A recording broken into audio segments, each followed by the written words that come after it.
lugar. Yo creo que algunos ya han ido, otros no. Es el Hospital St. Mary's, es un hospital muy grande en West Palm Beach, y dentro del hospital está el Instituto Paley, que funciona como un ente con alianzas con el Hospital St. Mary's, pero administrativamente separado del hospital. Eh, Ellos tienen convenios para ciertas cosas de hospitalización, para procedimientos de otras áreas que no sean ortopedia, pero administrativa y financieramente son completamente independientes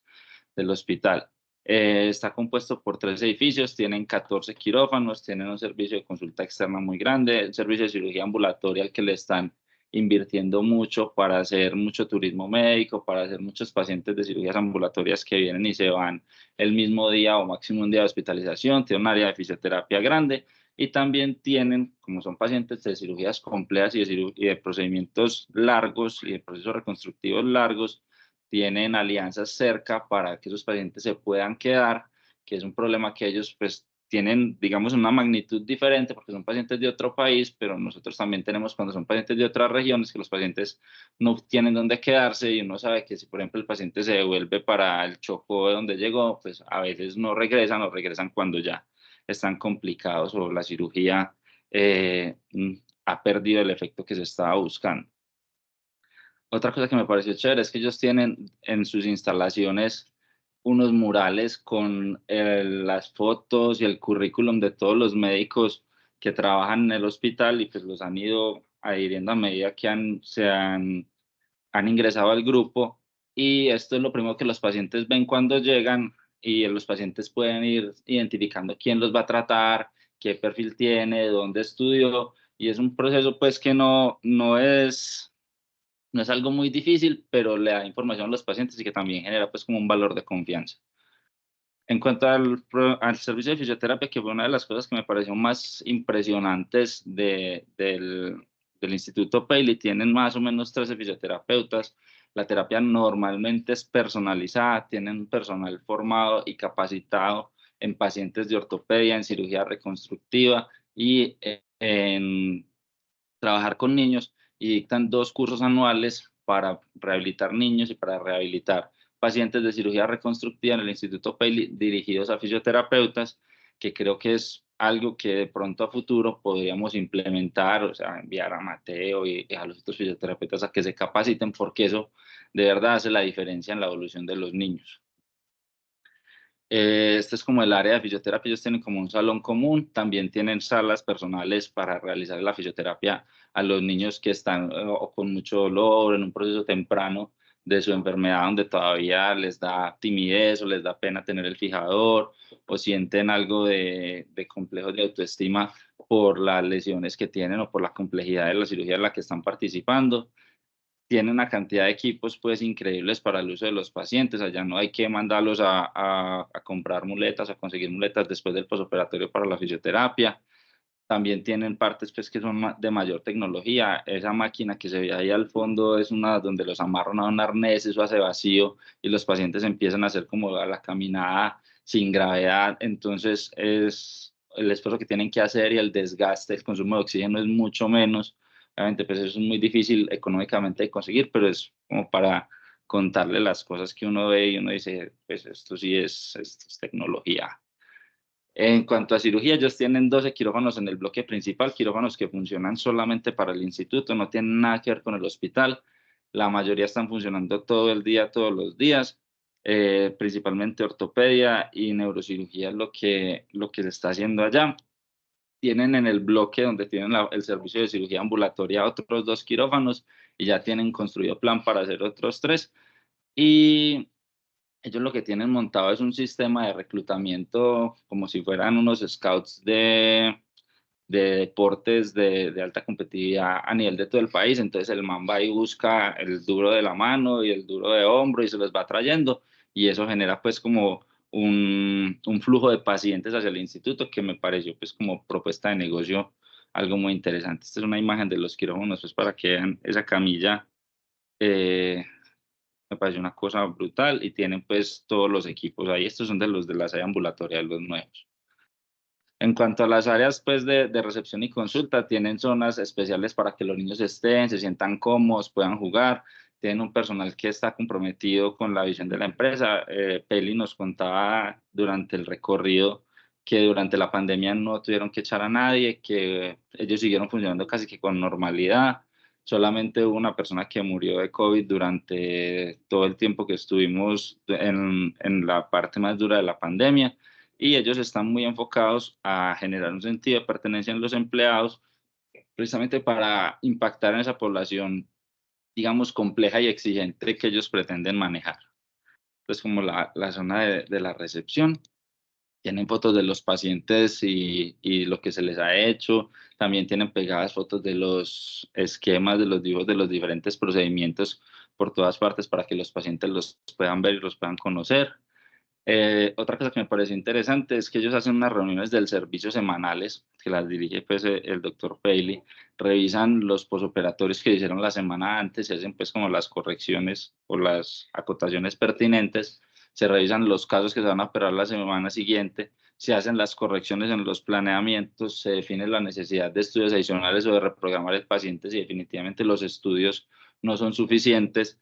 quienes van a participar en la cirugía, y aunque no sea su área de especialidad, pues él también se presentan los pacientes de neuro y él pues está ahí atento y opina si es el caso.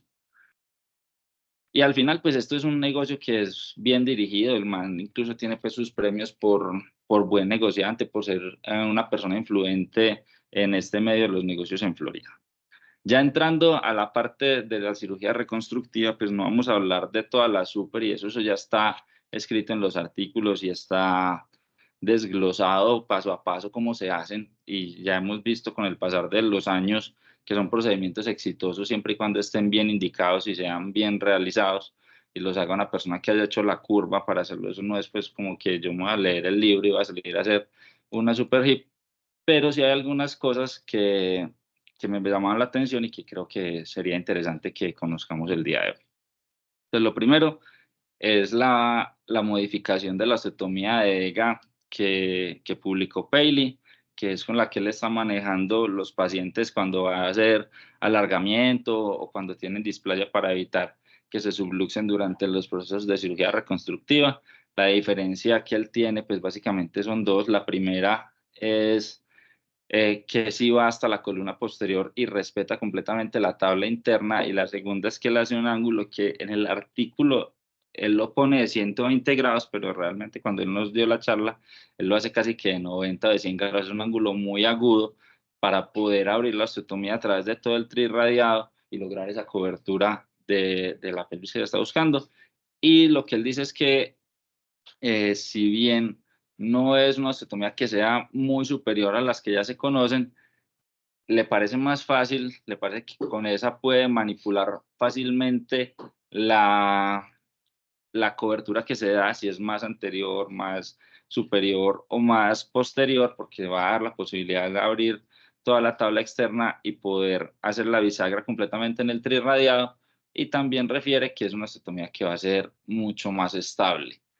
Eh, ya les mencioné pues que la diferencia con la EGA es que no hace en ningún momento cortes en la tabla interna y que va hasta la columna posterior. Ventajas que refieren: mayor estabilidad, mayor cubrimiento superolateral, que va a ser más fácil de movilizar y que permite manipular esa cobertura para donde uno la necesite.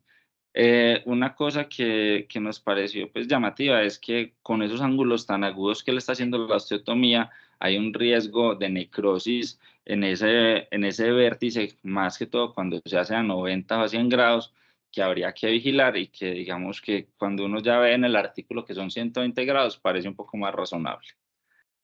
Esta es la tabla que él publica en el artículo, donde vemos que comparándolo con el DEGA, realmente el cubrimiento que se logra es muy bueno, que las correcciones tanto en el centro borde como en el índice acetabular son muy buenos, y realmente no describe que haya complicaciones adicionales o diferentes a las que se hace con la osteotomía DEGA, que es la que nosotros más usamos en este momento.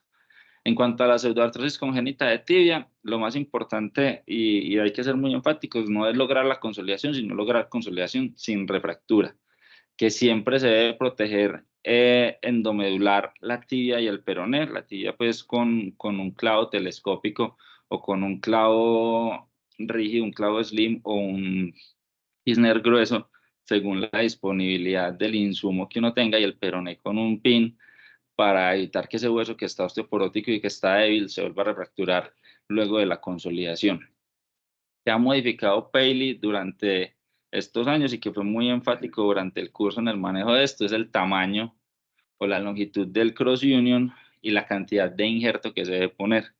Y él mismo lo muestra o lo puede ver uno en sus artículos si uno compara los resultados de los pacientes de los artículos de 2019 con los últimos pacientes que mostró durante el curso, la longitud del cross union y la longitud y la cantidad de injerto que se toma para lograr esa consolidación es mucho mayor, y él refiere que eso le da más estabilidad, que disminuye el riesgo de refracturas y que los pacientes evolucionan mejor y sin problemas. Mezcla. ¿Qué? Pues eso es todo la Eso es todo cresta. Bueno, ponen el PMPG. Pues, pero en cuanto a injerto sí, es pura cresta. Injerto, o sea, es que es uno como unos chips que parecen Bueno, otra cosa. Que en realidad no es cresta, es Sí, médula ósea de supraacetabular. sí, la que se conecta ahí arriba. Sí. Y de cresta es muy poco. Bueno, en cuanto a la protección del hueso, que fue en lo que más énfasis hizo, dijo que siempre era importante en estos pacientes dejar el clavo telescópico o un clavo slim para proteger ese regenerado óseo. Fue muy enfático en que el hueso nunca recupera su normalidad, que el periósteo va a seguir enfermo, pero que cuando se aumenta esa área de hueso que va a recibir las cargas, va a ser mecánicamente más fuerte, pero eso no hace que sea un hueso sano, un hueso normal, y que por eso siempre va a ser importante dejar el clavo para proteger. En cuanto a lo que decía el profe, que creo que pasé muy rápido por acá, la toma del injerto, pues él lo dice que es el paso más importante. La idea es abrir completamente la cresta, sacar el injerto de toda la región supracetabular hasta casi que la sacroiliaca, hasta que donde quede, mejor dicho, blanco la tabla ósea, porque ahí es donde se logra sacar la cantidad de injerto necesaria para lograr un cross union de buen volumen y que abarque la mayor parte de la membrana interósea. Este es el proceso más largo, más difícil de hacer bien hecho, y que es realmente el paso que va a ser determinante en lograr un adecuado resultado en estos pacientes con un cross union de buen tamaño, sólido, y manteniendo a estos pacientes lejos de la refractura. En los estudios que uno, en las publicaciones que uno veía antes de Paley, ellos, después de que el paciente estaba consolidado, retiraban el clavo, y por eso algunos pacientes presentaban refractura, pero luego de la modificación de la técnica y de dejar siempre el cross union protegido, pues esto ya no ha vuelto a pasar, o por lo menos hasta en lo que él tiene publicado y en lo que refiere en sus charlas. La otra cosa que nos pareció llamativa con un asterisco de duda y de preocupación, fue el alargamiento extramedular con clavo. Entonces, el principio es que se va a utilizar un clavo implantable como un fijador externo. Se utiliza pues un clavo endomedular o un clavo de Rush o un Kirchner grueso, si no se cuenta con las otras opciones, para mantener el eje y para vencer ese principio de cantilever, para evitar que el clavo se afloje y pierda fijación durante el proceso de alargamiento. Este clavo va a actuar como, este clavo endomodular va a actuar como guía, y durante el seguimiento se debe estar muy pendiente que no pierda presa, de que no haya fuga del clavo, porque cuando esto pasa es que suceden las complicaciones con el clavo que va a estar extramedular, donde se van a presentar las desviaciones angulares, donde se va a presentar la fractura de los tornillos de fijación, porque realmente estos clavos van a estar fijados con uno o máximo dos tornillos arriba y abajo, que son tornillos corticales, o sea, no tornillos bloqueados, lo que hace pues que no sea una fijación tan estable, y eso es lo que hace que uno se preocupe, porque son pacientes grandes, son pacientes que a veces tienen huesos que son muy displásicos, y una fijación de un tornillo arriba y un tornillo abajo realmente pues no es lo que lo deje a uno más tranquilo para un alargamiento que puede llegar hasta 8 centímetros. Con esta técnica ellos aún tienen pocos estudios, ¿Cómo está descrita la técnica en fémur? Entonces, ellos lo que hacen es que hacen como una muesca, un notch en la parte lateral del fémur distal para encajar el clavo y darle un poco más de estabilidad. Previamente se ha pasado el pin, el clavo slim o el pin, y se ha hecho la osteotomía. Se ancla el clavo en ese notch que se hizo en el fémur distal, se fija proximal y distal, y ya pues se hace la prueba del alargamiento magnético y el clavo se deja como un fijador externo. En los niños que son más grandes hay un clavo que viene con 2 bloqueos arriba y 2 bloqueos abajo, pero la mayoría de estos pacientes que se llevan a esta técnica, que es extramedular, es precisamente porque el fémur es muy pequeño, es muy corto, y la mayoría de las veces va a tocar con un solo bloqueo arriba y otro abajo. Se debe siempre respetar entonces los mismos principios de la fijación externa, estabilizar las articulaciones antes de la cirugía. Se necesita una osteotomía pélvica para evitar una subluxación de la cadera durante el alargamiento, super knee o super hip para estabilizar la parte mecánica, los ligamentos en la rodilla, realizar artrodesis temporales entre la tibia y el peroné proximal y distal al momento del alargamiento para evitar la subluxación y la inestabilidad del tobillo, tener precaución con la longitud de los alargamientos. Lo recomendado es que sean 5 centímetros, nunca exceder los 8, preservar los arcos de movilidad siempre. O sea, el paciente no debe continuar alargándose si está haciendo una contractura de la rodilla o de la cadera. Se debe parar, se debe rehabilitar al paciente, y una vez este paciente tenga nuevamente sus arcos de movilidad completos, se puede retomar el alargamiento. Si hay que realizar alargamientos o tenotomías, estas se deben hacer, y debe tener presente la diferencia que hay entre los pacientes que son congénitos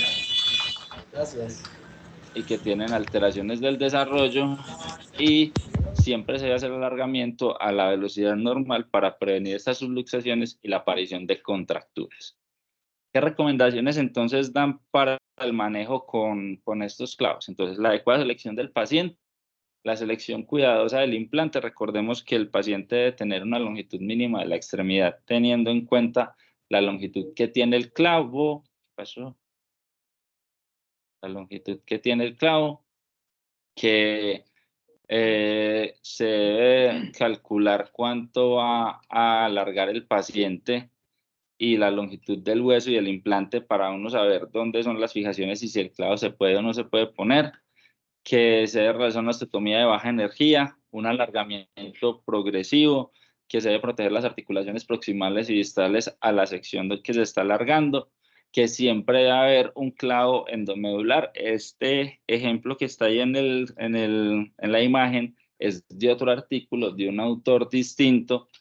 que refiere, incluso es previo al artículo de Paley, refiere que la mayor complicación fue precisamente esas desviaciones angulares, porque durante el alargamiento el clavo perdía el eje y presentaban desviaciones en el plano coronal y sagital hasta en un 45% de los pacientes. Entonces es muy importante tener ese clavo endomedular que nos mantenga el eje y que nos ayude a evitar que el clavo extramedular pierda presa y se afloje.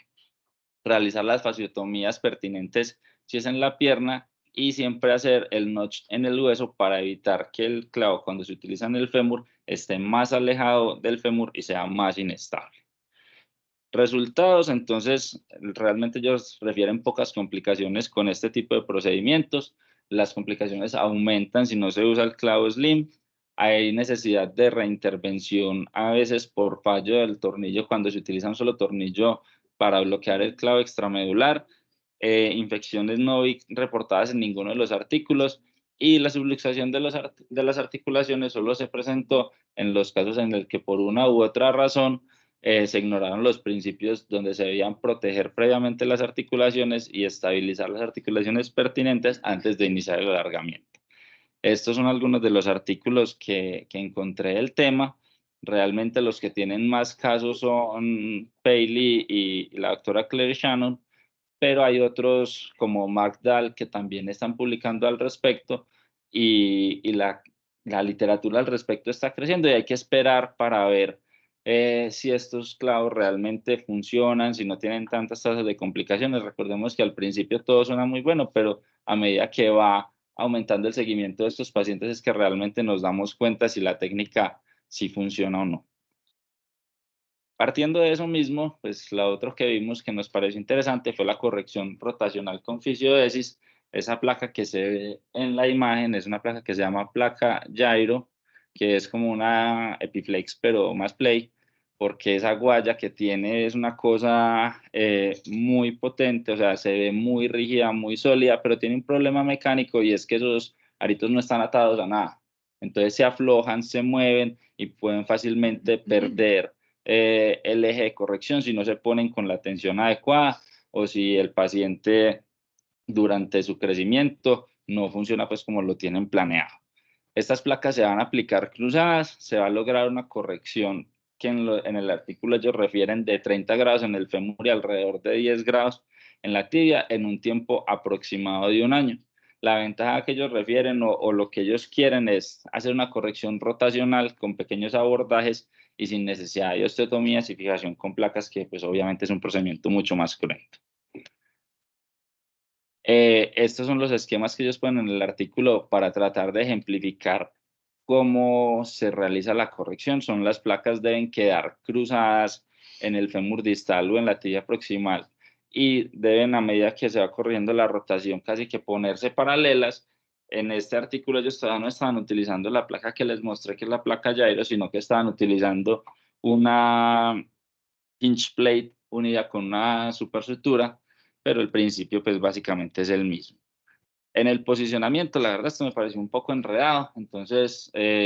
lo que ellos describen es que en el fémur, para corregir una torsión femoral interna en el fémur derecho, el tornillo medial epifisiario debe estar posterior al metafisiario y el lateral, el tornillo epifisiario debe estar anterior al metafisiario y asimismo, pero se invierte en la tibia y en el fémur.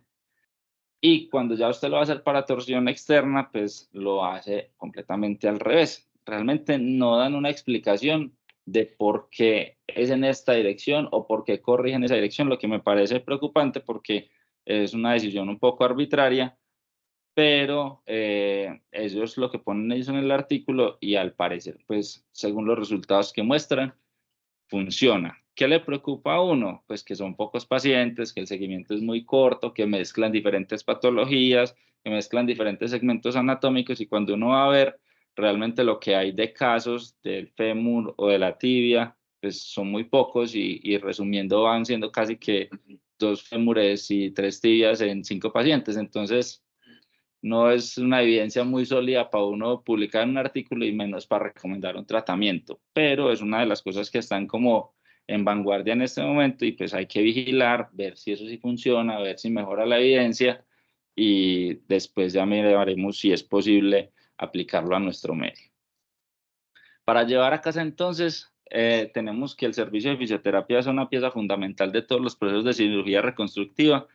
y sin ella no tendríamos un alto porcentaje de éxito en estos pacientes. Que transmitir y ser generoso con el conocimiento acerca de las técnicas que se desarrollan para manejar a estos pacientes de alta complejidad es una pieza fundamental que ha cambiado el pronóstico de estos pacientes a nivel mundial. Si no se conociera estas técnicas y si Peli pues no hiciera la labor docente que hace, pues muchos de estos pacientes todavía se amputarían y aunque muchos se amputan porque no tienen los recursos, pues ya hay una opción para esos pacientes que pueden llegar hasta allá o que pueden llegar sacando el profe Galván. Muchos puntos claves en el Instituto Paley es que de verdad uno siente que ellos se preocupan por los pacientes, que hacen un proceso en el que van aprendiendo de sus errores y no les da pena mostrar en los casos que se les salió la cadera, que se tuvieron que devolver, que tuvieron que hacer otra osteotomía porque algo falló, que están en un proceso de evolución y de crecimiento constante, que están constantemente innovando con nuevas técnicas o reciclando técnicas y conceptos previos, pero que con la tecnología moderna se pueden lograr y que hay una supervisión de los procesos y un control de los procesos que garantiza como cierto estándar de calidad en todas las cirugías que se hacen allá. Ha habido pues un cambio y un crecimiento. Estos son los primeros cursos a los que fue el profe Galván y ahora pues ya es de los moderadores, de los duros allá del curso y pues uno va y aprende con ellos. Y ya, eso era lo que les tenía para